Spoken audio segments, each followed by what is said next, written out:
कानून। कानून मुक़्तदर आला का हुक्म है।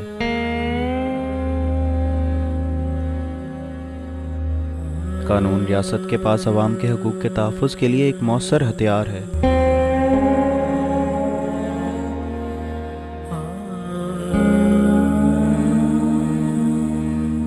कानून की नज़र में सब बराबर हैं।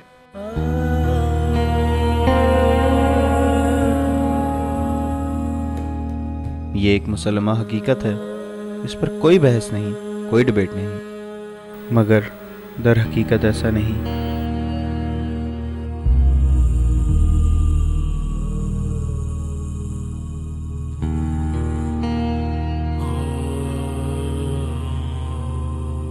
ये बात किसी कानून के सिर्फ मौसर होने या ना होने की नहीं है, बल्कि बात तो ये भी है कि कोई कानून है और इस पर अमल कोई नहीं।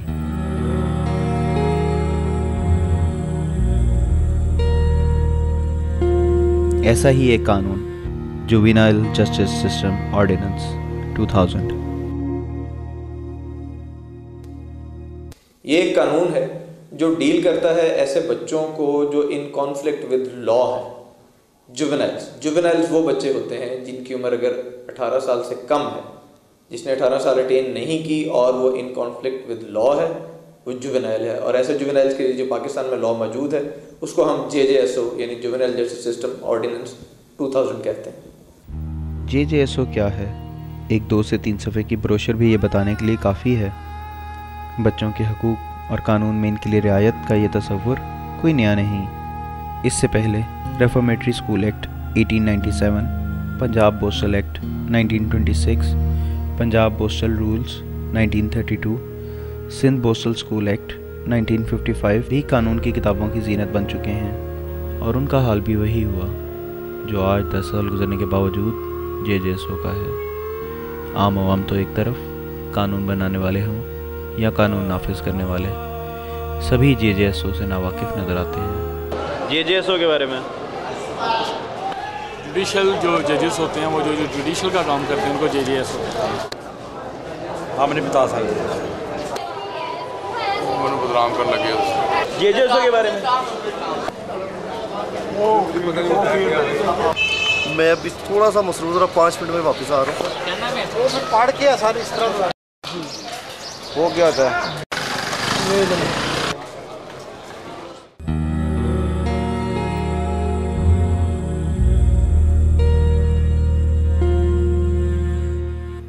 माना हम एक ऐसे सिस्टम से मुंसलिक हैं जहां इंसाफ का हसूल और हकूक़ का तहफ़्फ़ुज़ हर एक के लिए एक सवालिया निशान है। अगर ये आम इंसान कानून तोड़ें तो मुजरिम, और अगर कानून के मुहाफ़िज़ और नाफिज करने वाले तोड़ें तो क्या? पुलिस के इख्तियारात की बात करते हैं तो डेफिनेटली पुलिस के पास तो इस हद तक इख्तियार मौजूद है कि वो किसी बड़े को या बच्चे को इस शक में गिरफ़्तार कर लें कि इसने कोई जुर्म करना है। इस शक के तहत बच्चों को भी गिरफ़्तार, बहुत सारे इसके ज़्यादा विक्टिम बच्चे ही होते हैं। FIR दर्ज होती है कि जी बच्चे फलां जगह पे बैठे थे और हमें देख के लगा कि ये डकैती करने की नीयत होगी इनके जहन में, ये इसलिए यहाँ पे बैठे हैं, तो इस जुर्म में भी गिरफ़्तार कर लिए जाते हैं। इर्द गिर्द के देहाती इलाकों से जुवेनाइल्स की एक बड़ी तादाद लाहौर आती है। बड़े शहर की चकाचौंध, घरेलू हालात, पैसे की लालच इन्हें घर से भागने पर मजबूर करती हैं और वो यहाँ आकर कभी पुलिस और कभी जराइम पेशा अफराद के लिए अच्छा शिकार साबित होते हैं। एक पुलिस ऑफिसर पाबंद है लॉ के तहत कि वो जब किसी बच्चे को गिरफ़्तार करे तो प्रोबेशन ऑफिसर को इतला दे, ताकि वो प्रोबेशन ऑफिसर फ़ौरन वहाँ पर जाए, बच्चे को इंटरव्यू करे और उसकी एक रिपोर्ट मुरतब करे जो कल उसको अगले दिन, क्योंकि 24 घंटों में बच्चे को कोर्ट में पेश करना होता है, तो वो उसकी रिपोर्ट साथ मौजूद, जिसको जज देखे कि इसकी हिस्ट्री क्या है, क्या बच्चा पहली दफ़ा क्राइम में इसने किया है या इसमें इन्वॉल्व किया गया है, इसकी एजुकेशन का क्या है, इसका वो सारा बैकग्राउंड हिस्ट्री उसकी लेगा और वो साथ रिपोर्ट लगे। इसके लिए भी पुलिस की रेजिस्टेंस। इस वक्त लाहौर की जेलों में तकरीबन 84 बच्चों के केसेस हैं, जिनमें से तकरीबन 30-35 केस पिछले 1-2 महीनों में हुए हैं। उसमें से सिर्फ 2 केस मुझे मिले हैं, वो भी कोर्टों की तरफ से मिले हैं। पुलिस ने अपनी तरफ से कोई कार्रवाई नहीं की और मुझे किसी किस्म की बच्चों के बारे में कोई इतला नहीं दी। बच्चों को हथकड़ी ना लगाना, हुकूमत की जानिब से फ्री लीगल एड, अलहदा जुवेनाइल कोर्ट्स का क़याम, जेल की बजाय बोस्टल इंस्टीट्यूट, ये वो हकूक़ हैं जो JJSO के तहत इन कन्फ्लिक्ट विद लॉ जुवेनाइल्स को हासिल होते हैं।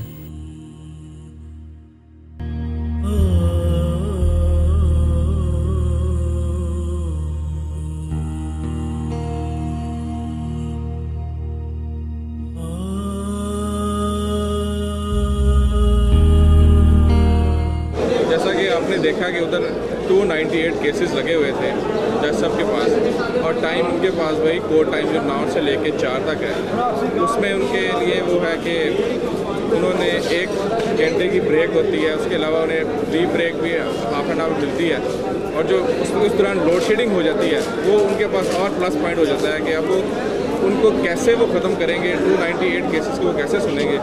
ये अब उनकी हिम्मत है या कोई इसमें कोई गैबी ताकत उन्हें मिले, शायद वो 298 केसेस जिसमें कि उन्होंने दोनों पार्टीज़ को, अक्यूज साइड को, स्टेट को या कंप्लेनेंट पार्टी सबको सुनना है, तो ये एक नॉर्मल बंदे के लिए मुमकिन नहीं होता कि वो ऐसे सुन सकें और उसकी कोई फैसला सुना सकें। तो ये एक सबसे बड़ी वजह है कि केसेस इन्हीं केसेस में जुवेनाइल के केसेस भी हैं। सेपरेट कोर्ट्स होनी चाहिए, अभी तक कोई उनके लिए सेपरेट कोर्ट नहीं बनी। वो उसका एक गवर्नमेंट ने एक आसान हल ये समझा हुआ है, ढूंढा हुआ है कि वो जो जजेस ऑलरेडी काम कर रहे हैं, क्रिमिनल जजेस या मजिस्ट्रेट्स, उनको ही पावर डेलीगेट कर दी गई हैं कि जी वही जुवेनाइल को भी डील करें। एक बच्चा जब करदा या ना करदा जुर्म की पादाश में गिरफ्तार होता है तो समझिए इसके लिए हर कदम पर एक नया इम्तिहान और एक नया ख़तरा मौजूद है। जेल ऐसे ख़तरनाक मुजरिमों का ठिकाना है जिनके शर और शैतानियत से माशरे को बचाया जाता है, लेकिन हम लोग एक नाबालिग बच्चे को इनके हवाले कर देते हैं और फिर पता नहीं क्यों बढ़ते हुए जराइम पर परेशान नज़र आते हैं। पाकिस्तान में 90% से ज़्यादा अंडर ट्रायल बच्चे आम जेलों में ही रखे जाते हैं। जुवेनाइल्स के लिए अलग जेल क्यों ज़रूरी है? इस सवाल के जवाब में ऐसी मकरूह हकीकतें सामने आती हैं कि रूह लरज़ जाती है। Torture, sexual abuse, criminal training, जबरी मशक्क़त सिर्फ चंद अवामिल हैं। किसी बच्चे को जेल भेजना मकसद इस्लाही है या तबाही, कोई यकीन से नहीं कह सकता। सिर्फ जुवेनाइल सेल का क़याम नाबालिग मुजरिमों का तहफ़्फ़ुज़ फराहम नहीं कर सकता। हम सब अच्छी तरह मानते हैं कि हमारी जेलें इंतहाई ख़तरनाक मुजरिमों से भरी हुई दोज़ख हैं। यहाँ कातिल, ज़ानी और डकैत सभी मौजूद हैं। ऐसे संगीन जराइम में मुलव्वस मुजरिमों के दरमियान एक नौउम्र बच्चा ऐसा ही है जैसे भेड़ियों के ग्रोह में बकरी का मासूम बच्चा। हार्डन क्रिमिनल केसेस हैं, मसलन डकैती है, मर्डर है, जना है, हीरोइन स्मगलिंग है, 9C है, उसमें तो उनको जेल में आना चाहिए। जो छोटे पैटी केसेस हैं उनके लिए उनको जेल में नहीं भेजना चाहिए। ये जुडिशल ऑफिसर्स को चाहिए कि वो उनको शख्सी ज़मानत पे जेल से आने से पहले ही छोड़ दें। जेल के अंदर की तो दुनिया ही अलग होती है।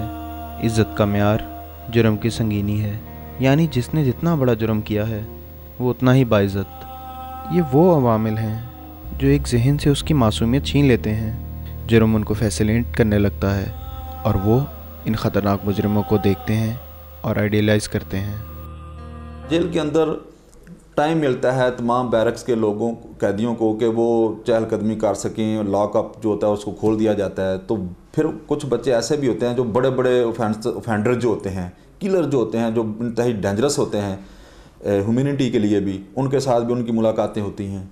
कुछ बच्चे जो हैं वो अपनी एज में मैच्योर होते हैं। मिसाल के तौर पे एक 12 साल का बच्चा है, वो भी बच्चा है, और एक 18 साल का बच्चा है, वो भी बच्चा है। अकॉर्डिंग टू इंटरनेशनल रूल दोनों बच्चे हैं, लेकिन 12 साल वाले बच्चे में और 18 साल वाले बच्चे में बड़ा फ़र्क है। वो भी मैच्योरिटी क्रॉस कर रहा है लेकिन वो मुकम्मल हो चुका है 18 साल वाला।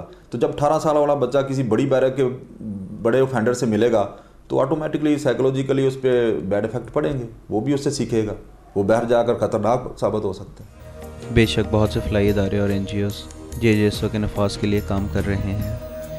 हर साल कम व बेश 400 जुवेनाइल पाकिस्तान की जेलों से बाहर निकलते हैं। अगर हम इदाद शुमार देखें तो 95% कानूनी इमदाद ये इदारे ही फराहम कर रहे हैं, जबकि कुछ NGOs साइकोलॉजिकल ट्रीटमेंट भी बच्चों को फराहम करते हैं। इन तमाम तरकाविशों के बावजूद बच्चों में जुर्म की शरह रोज़ बरोज़ बढ़ रही है।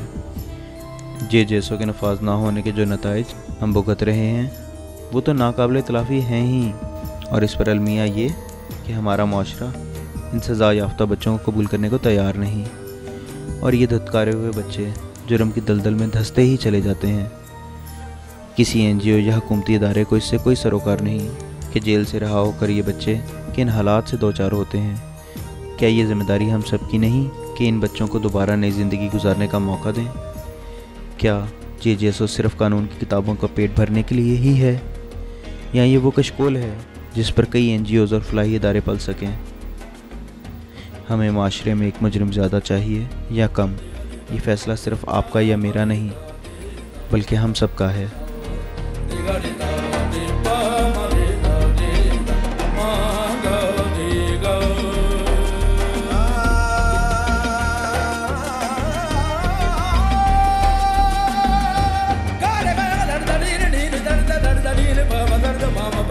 Mama,